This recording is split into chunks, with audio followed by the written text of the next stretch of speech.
আপনি যে দোকান থেকে দেখেন নাপা আমরা কোন কোন জায়গায় খাই, নাপা একটা ওষুধ আছে না প্যারাসিটামল, এটা কিন্তু খুব ভালো প্যারাসিটামল আমি মনে করি। এখন আপনার সর্দি প্যারাসিটামল নাপা খান, আপনার জ্বর প্যারাসিটামল নাপা খান, একটু মাথা ব্যথা প্যারাসিটামল নাপা খান, একটু কাশি দিচ্ছেন তাও গ্রামে দেখতে প্যারাসিটামল নাপা খায়, একটু শরীরে ব্যথা প্যারাসিটামল নাপা খান।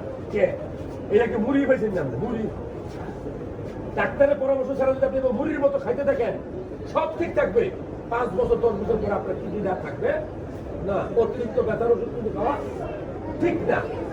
তো আপনি যদি একটা নাপাও খান, ব্যথার ওষুধ খান, একটা অ্যান্টিবায়োটিক খান, ধরেন আপনি গ্যাসের ওষুধ খেতে দেন, যে কোনো ওষুধে রিয়াকশন করতে পারে। কিন্তু মানে যৌন উত্তেজক ওষুধ মানুষ খাই না কম বয়সে বিভিন্ন দোকানে তুলে, যদি ডাক্তারের পরামর্শ ছাড়া কোনো মানুষ এই যৌন উত্তেজক বা ওয়ান টাইম ওষুধ খায় তার কপালে দুর্গতি আছে, দুর্গতি।